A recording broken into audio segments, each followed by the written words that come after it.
This is so exciting. Broadway to South Bend. It's happening at the Morris Performing Arts Center. So we'll just jump right into it. Tell us all we need to know about the 26-27 season. Well, it's going to kick off with a very incredible show.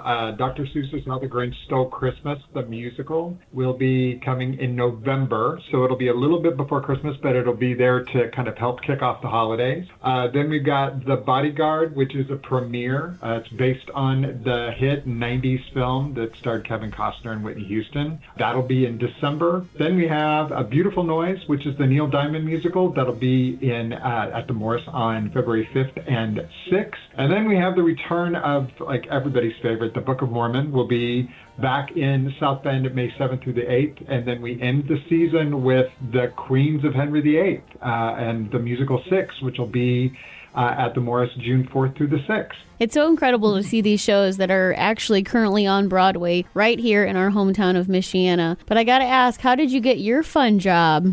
Oh, I was very lucky, I guess. You know, I have been a huge theater geek for a very, very long time. And this just, you know, I don't think it fell into my lap as much as I had the opportunity and I jumped on it.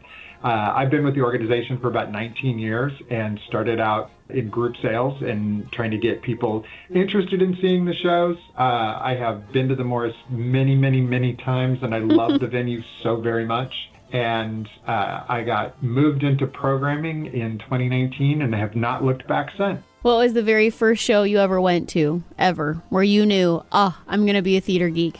You know what? I love that question because I don't get asked it very often.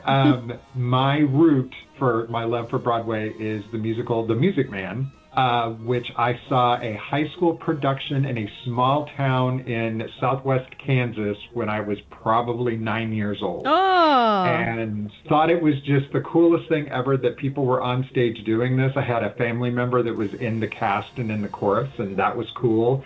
And then just kind of fell in love with it. And then my very first Broadway musical that I ever saw, touring Broadway musical that I ever saw, was Phantom of the Opera, and I saw it in L.A. And that solidified everything for me, most definitely. So, okay, what would you say, though, is one of the best, most memorable shows where you walked away thinking, I can't believe I just witnessed 3 to 4 hours of magic? Oh, my gosh. You're asking me to pick, like, my favorite child or something. You know what? I really don't have a show that's not my favorite. I think recently shows that really kind of stuck with me and changed my attitude toward everything were like Hadestown was incredible. Wicked always does that. I have seen it so many times. You know, I really don't know. Of the shows that we've got coming, I think A Beautiful Noise is one that I am super pumped to be able to share, and I'm very excited about the show because, I mean, if you think about like Beautiful, the Carole King musical, or Jersey Boys, this is that show that's going to kind of tell you the story of someone who is iconic, and you're going to get the chance to find out how he moved in his world to kind of create the music and everything else that he created. Book of Mormon is, like, I think the funniest show ever that's been ever created. It's so wrong and so right all at the same time. It just truly is. So it's like, I love all of it. I think that, you know, being able to experience the performing arts is something that is a gift to us, and we should embrace it because it doesn't always have to change your world. It doesn't always have to change your life. It can just be escapist and silly and fun, or it can give you a mirror to hold up to society so that you can look at things differently. So I think it's just cool. I think it's everything. I love everything. It's hard for me to, I can't say which one is my favorite. Well, that's a great answer because there's so much hard work that goes into each and every show, from the stagehands to lighting to costuming. I mean, we're really seeing art in action. And the fact that these actors and actresses will do the same show 300 times and never get tired of it, that's pretty incredible. Well, you know, and it's really cool, too, because, you know, I'm a frustrated actor, depending on who you ask. But, you know, when you're on stage, the show is different every single night. Yeah. It just truly is. Because there's a give and take. It's a breathing entity that happens when you're in a theater with a bunch of people on stage performing for you. They're not performing at you like a film. They're with you. and they feel your energy, and they feel your hesitation, and they feel your joy. And as an actor, you're giving all of that back to the audience too. So it does become this mutual organism to some extent, where they just, they're sharing all of this oxygen and air and joy all at the same time. It's really cool. Well, I have a couple games here for you because these are some of my favorite things. So you sound like you're going to nail this first one. It's first name basis. Okay. I'm only going to give you the first names of the characters, and let's see how many productions you will know just by first names of characters.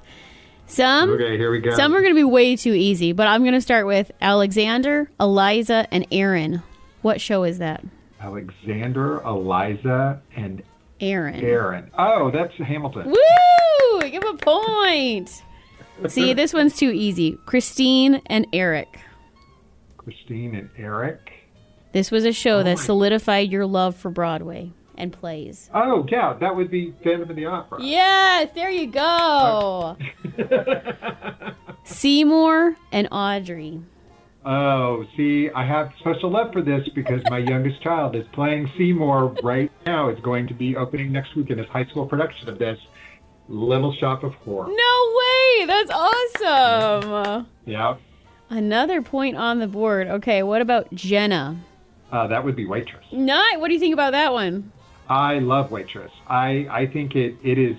I'm so glad it's going back out on tour, and we're going to work really hard to get it back to South Bend at some point. Woo! That's good news. But it is such a beautiful show, and the story, again, that's the cool thing about theater is it's just like this. It's all story driven.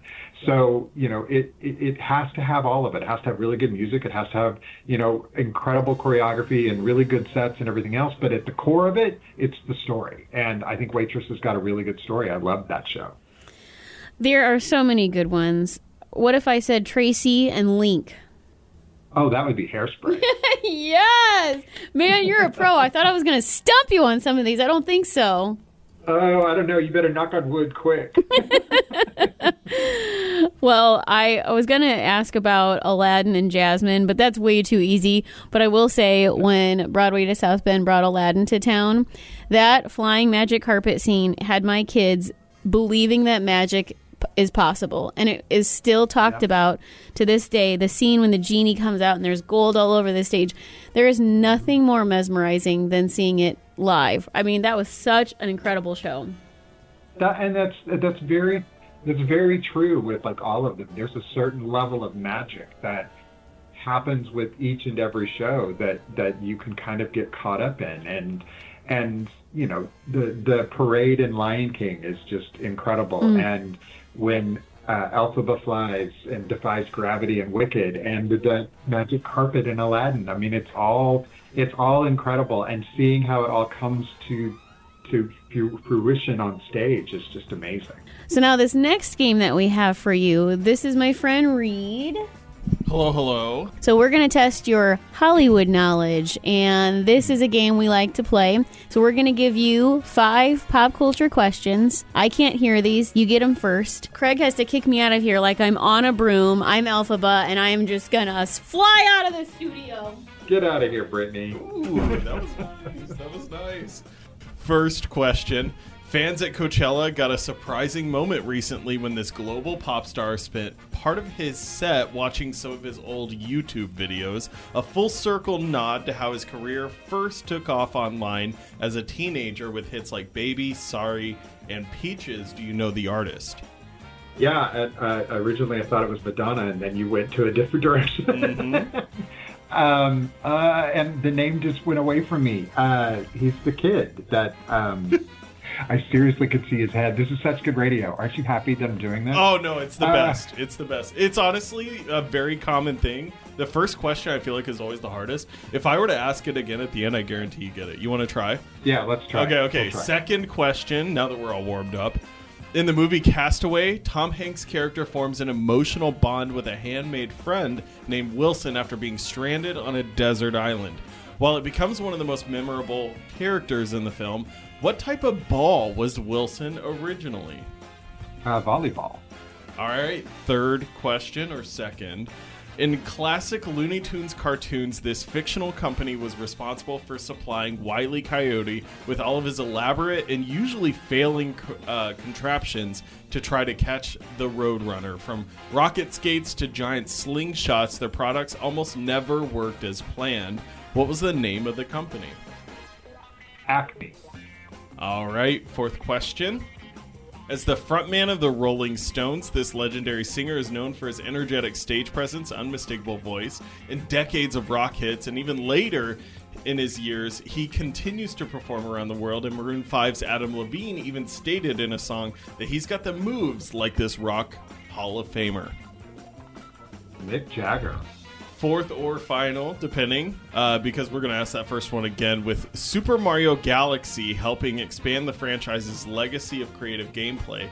Fans have seen Mario use a huge variety of power-ups over the years, about 95 of them. What I need from you is to name any 2 power-ups that have been available to Mario in the Princess Saving Plumber's 41-year history.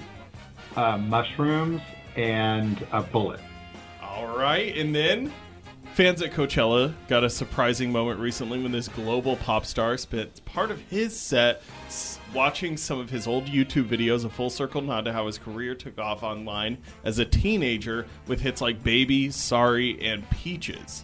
Justin Bieber. I know it! It's real! It's real, Craig, I promise. The first question jitters. Once I calmed down, I was like, oh, no, I remember now. It's wild. It's wild. Okay, I'm going to go get Brittany. Okay. All right, go on in.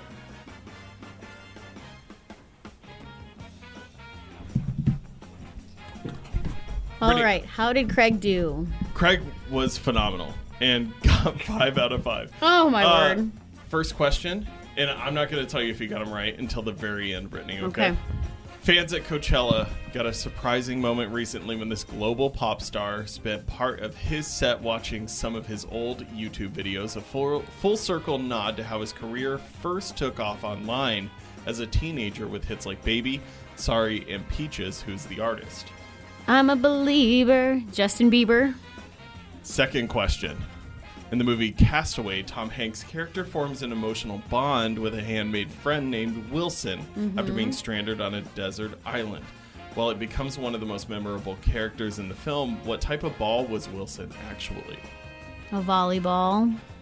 Third question. In the classic Looney Tunes cartoons, this fictional company was responsible for supplying Wile E. Coyote with all of his elaborate and usually failing contraptions to try to catch the Roadrunner. From rocket skates to giant slingshots, their products almost never worked as planned. What was the name of this company? Was that Acme? Fourth question. As the frontrunner of the Rolling Stones, this legendary singer is known for his energetic stage presence, unmistakable voice, and decades of rock hits. Even into his later years, he continues to perform around the world, and Maroon 5's Adam Levine even stated in a song that he's got the moves like this rock Hall of Famer. Do. Moves like Jagger. Mick Jagger. Yeah, no, everybody totally. That was really good, wasn't it? Yeah, we all know exactly. Yeah, for sure. Final question. With Super Mario Galaxy helping expand the franchise's legacy of creative gameplay, fans have seen Mario use a huge variety of power-ups over the years, reportedly around 95 different ones across the series. What I need from you is to name all 95. Just kidding. I need you to name any 2 power-ups that have been available to Mario in the Princess Saving Plumber's 41-year history. Okay, well, I'm going to say mushroom to make him bigger and the leaf to help him fly. Well done. Oh, 5 for 5. wow. You tied. Not bad. My name is Craig Aikman, and I am with the American Theater Guild. And I just tied in the College of Hollywood Knowledge. All right, give it up for Craig today. Craig, you were so cool. And it's been so fun to talk about these amazing shows coming to the Morris, Broadway to South Bend. You can get all the details, BroadwayInSouthBend.com. So thank you, sir. That is correct. Thank you so much.